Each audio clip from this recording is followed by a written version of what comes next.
Assalamualaikum warahmatullahi wabarakatuh. Halo, kami dari kelompok 3 yang beranggotakan Arda Muhammad Naufal, Siti Aulia, Syarifah Husnul Khotimah, Rizky Nuri Rahman, Newang Jatikusumo, Elmayanti, Rahayu, dan Cahya Siti Nurfitriani akan mempresentasikan hasil kerja kami tentang deformasi batuan. Mekanika batuan. 1. Gaya atau force. Gaya merupakan suatu vektor yang dapat merubah gerak dan arah pergerakan suatu benda.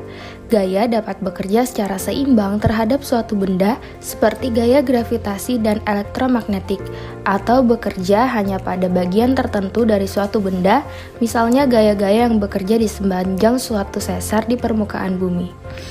Satu gaya dapat diurai menjadi dua komponen. Gaya yang bekerja di atas permukaan dapat dibagi menjadi dua komponen, yaitu satu tegak lurus dengan bidang permukaan dan satu lagi searah dengan permukaan. Pada kondisi 3 dimensi, setiap komponen gaya dapat dibagi lagi menjadi dua komponen, membentuk sudut tegak lurus antara satu dengan lainnya. Setiap gaya dapat dipisahkan menjadi 3 komponen gaya, yaitu komponen gaya X, Y, dan Z. Yang kedua, tekanan litostatik terjadi pada suatu benda yang berada di dalam air. Tekanan hidrostatik dialami oleh suatu benda dalam air yang sebanding lurus dengan berat volume air serta bergerak ke atas untuk dipindahkan. Maka, batuan yang terdapat di dalam bumi juga mendapat tekanan yang sama seperti benda yang berada dalam air, akan tetapi tekanannya jauh lebih besar ketimbang benda yang ada di dalam air. Dan hal ini disebabkan karena batuan yang berada di dalam bumi mendapat tekanan yang sangat besar yang dikenal dengan tekanan litostatik. Tekanan litostatik ini menekan ke segala arah dan akan meningkat ke arah dalam bumi. Yang ketiga, tegasan adalah gaya yang bekerja pada suatu luasan permukaan dari suatu benda. Didefinisikan sebagai suatu kondisi yang terjadi pada batuan sebagai respon dari gaya-gaya yang berasal dari luar. Tegasan diferensial dapat dikelompokkan menjadi 3 jenis, yaitu yang pertama tegasan tensional atau tegasan ekstensional, yang kedua tegasan kompresional, dan yang ketiga tegasan geser. Yang keempat, gaya tegangan atau tensional force merupakan gaya yang dihasilkan oleh tegasan dan melibatkan perubahan panjang, bentuk atau distortion atau dilatation atau ketiga-tiganya. Bila terdapat perubahan tekanan litostatik, suatu benda homogen akan berubah volumenya atau dilatasi, tetapi bukan bentuknya. Kekuatan batuan biasanya mengacu pada gaya yang diperlukan untuk pecah pada suhu dan tekanan permukaan tertentu. Setiap batuan mempunyai kekuatan yang berbeda-beda, walaupun terdiri dari jenis yang sama. Jadi, mekanika batuan yaitu gaya, tekanan litostatik, tegangan tensional, tegasan kompresional, tegasan geser, dan gaya tarikan. Deformasi batuan. Deformasi batuan terjadi akibat adanya tegangan atau stres dan tarikan atau strain pada lapisan bumi. Tekanan atau tarikan yang terus-menerus menyebabkan daya dukung pada batuan akan mencapai batas maksimum hingga akhirnya menimbulkan rekahan atau patahan secara tiba-tiba. Faktor-faktor yang mempengaruhi deformasi berdasarkan mekanika batuan yaitu yang pertama suhu. Makin tinggi suhu pada suatu benda padat, semakin ductile sifatnya dan keregasannya makin berkurang. Yang kedua, waktu dan strain rate. Kecepatan strain sangat dipengaruhi oleh waktu. Strain yang terjadi bergantung kepada berapa lama batuan dikenai stres. Yang ketiga, komposisi. Komposisi batuan berpengaruh pada cara deformasinya. Perbedaan kekar, sesar, dan lipatan. Kekar atau join adalah rekahan atau patahan pada lapisan batuan yang terjadi akibat pengaruh gaya-gaya endogen, baik tekanan maupun tarikan, tanpa mengalami perpindahan tempat. Sesar atau faults adalah rekahan atau patahan pada lapisan batuan yang terjadi akibat pengaruh gaya-gaya endogen, baik tekanan maupun tarikan, dan mengalami perpindahan tempat, dislokasi, atau pergeseran. Lipatan atau faults adalah struktur lapisan batuan sedimen berbentuk lipatan atau gelombang atau bahkan lengkungan yang terbentuk akibat gaya endogen berupa tekanan. Jenis-jenis kekar. Kekar dibedakan menjadi 3 macam, yaitu kekar pengerutan, kekar lembar, dan kekar akibat tektonik. Yang pertama, screen catch joint atau kekar pengerutan adalah kekar yang disebabkan karena gaya pengerutan yang timbul karena pendinginan atau pengeringan, biasanya berbentuk poligonal yang memanjang. Yang kedua, sheet joint atau kekar lembar adalah sekumpulan kekar yang sejajar dengan permukaan tanah, terutama pada batuan beku. Kekar ini terbentuk akibat penghilangan beban batuan yang tererosi. Yang ketiga, kekar akibat tektonik berdasarkan Ganesanya. Kekar tektonik dibagi menjadi 2, yaitu kekar gerus dan kekar tarik. Kekar gerus merupakan kekar yang terjadi akibat stres yang cenderung menggelincir bidang satu sama lainnya yang berdekatan. Kekar tarik merupakan kekar yang terbentuk dengan arah yang tegak lurus dari gaya yang cenderung untuk memindahkan batuan. Dan berikut adalah contoh-contoh dari kekar.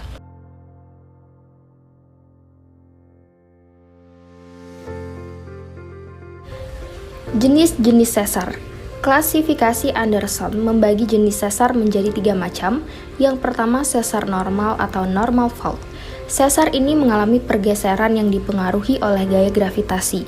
Sesar ini terjadi ketika gaya tekan mencapai gaya maksimum secara vertikal.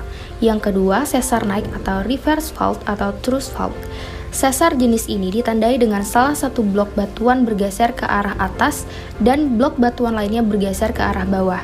Sesar ini biasanya membentuk sudut kemiringan yang lebih kecil dari 45 derajat.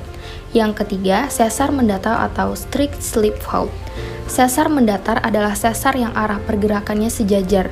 Sesar mendatar ini juga dibagi lagi ke dalam 2 jenis, yaitu sesar mendatar dekstral dan sesar mendatar sinistral. Sesar mendatar dekstral adalah sesar yang pergerakannya ke arah kanan, sedangkan sesar mendatar sinistral yaitu pergerakan yang ke arah kiri. Jenis-jenis lipatan. Yang pertama, lipatan tegak atau symmetric fault adalah lipatan yang memiliki posisi bidang sumbu lipatan yang tegak lurus dengan bidang lipatan. Yang kedua, lipatan miring atau asymmetric fault.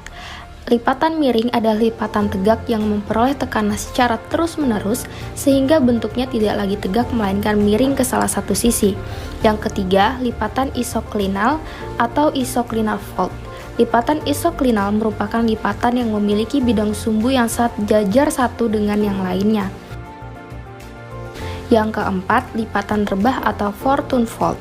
Lipatan rebah adalah lipatan yang memiliki bentuk landai seperti benda merebah. Yang kelima, lipatan sesar sungkup atau overthrust. Lipatan sesar sungkup merupakan kelanjutan dari lipatan rebah yang mendapatkan tekanan secara terus-menerus. Yang keenam, lipatan menggantung. Lipatan menggantung adalah kelanjutan dari lipatan miring yang terus mendapat dorongan. Hubungan kekar, sesar, dan lipatan. Berdasarkan definisi dari struktur geologi kekar, sesar, dan lipatan telah menunjukkan bahwa adanya keterkaitan satu dengan yang lain. Hubungan dari ketiga struktur geologi ini dapat dijelaskan melalui three stage of deformation yang merupakan sifat deformasi suatu benda terhadap gaya berdasarkan tingkat elastisitas benda tersebut. Yang pertama, elastik benda. Dikatakan elastik jika suatu benda dikenai gaya, maka akan mengalami deformasi, tetapi jika gaya dilepas atau hilang, maka benda tersebut akan kembali lagi pada bentuk dan ukuran semula. Yang kedua, plastik benda. Dikatakan plastik jika gaya yang bekerja mencapai elastic limit. Benda yang terkena gaya hanya sebagian yang dapat kembali pada bentuk semula jika gaya yang dihilangkan. Yang ketiga, brittle atau ductile. Benda dikatakan brittle jika benda sudah pecah sebelum gaya yang bekerja mencapai titik plastis. Benda dikatakan ductile jika benda pecah atau hancur setelah gaya melewati titik elastis. Berdasarkan penjelasan mengenai tingkat deformasi tersebut, dapat diketahui bahwa kekar merupakan awal atau pemicu adanya sesar dan lipatan. Hal ini dikarenakan kekar menjadi zona lemah suatu batuan yang apabila mendapat gaya yang lebih besar akan memicu terjadinya struktur geologi sesar dan lipatan. Sedangkan sesar naik umumnya terbentuk pada daerah lipatan berupa skin-cline dan sesar terbentuk pada daerah lipatan yang berupa anticline. Hal ini dikarenakan ketika gaya tekan pada daerah lipatan hilang, maka batuan yang terlipat akan kembali berusaha bentuk semula. Tetapi karena adanya kekar, maka terbentuklah sesar karena terjadi akibat pergerakan pada bidang kekar. Contoh kekar, sesar, dan lipatan di Kalimantan Selatan. Yang pertama, sesar. Di Kalimantan sendiri ada 3 sesar aktif. Pertama, sesar Meratus di Kalimantan Selatan, kemudian sesar Mangkaliat yang memanjang dari daerah Maratua melewati Tarakan sampai ke Sampurna, Malaysia. Dan yang paling penting, ada sesar Tarakan, yaitu patahan Tarakan memanjang dari barat pulau sampai ke timur. Selain itu, masih ada sesar kecil tetapi belum ada nama. Melihat kondisi ini, Badan Penanggulangan Bencana Daerah atau BPBD pernah melakukan kajian bersama para ahli pada tahun 2016. Hasil hipotesis sementara bahwa Tarakan berpotensi tsunami saat ada gempa dengan magnitudo yang tinggi. Tarakan juga pernah ada gempa dengan kekuatan 7,0 skala Richter yang sejak 2008 diganti menjadi magnitudo, sehingga potensi itu bisa saja kembali terjadi, dan kewajiban kita mengedukasi kepada masyarakat ketika gempa dan tsunami apa yang harus dilakukan yang disampaikan oleh BPBD. Yang kedua, kekar. Data kekar daerah Binuang dan sekitarnya, Kecamatan Binuang, Kabupaten Tapin, Provinsi Kalimantan Selatan. Pada formasi Dahor hanya ditemui 2 stasiun dengan keberadaan data kekar. Data tersebut diambil di bagian utara daerah penelitian. Pada kekar Stadion Dahor 1 terdapat pengukuran kekar sebanyak 41 buah yang terdapat pada Batu Lempung, sedangkan pada kekar Stasiun Dahor 2 terdapat pengukuran kekar sebanyak 40 buah yang terjadi pada batu pasir. Pada formasi Warukin hanya ditemui 2 stasiun dengan keberadaan data kekar. Data tersebut diambil di bagian barat daerah penelitian. Pada kekar Stasiun Warukin 1 terdapat pengukuran kekar sebanyak 55 buah yang terdapat pada batu pasir, sedangkan pada kekar Stasiun Warukin 2 terdapat pengukuran kekar sebanyak 50 buah yang terdapat pada batu lempung. Yang ketiga, lipatan, yaitu terdapat di site Binuang. Hasil pengukuran kedudukan lapisan batuan menunjukkan bahwa lipatan tersebut simetris dengan dilandai di kedua sayapnya. Pada site Binuang 1-2 ini, banyak ditemukan rekahan yang berarah tegak lurus dengan arah jurus batuan.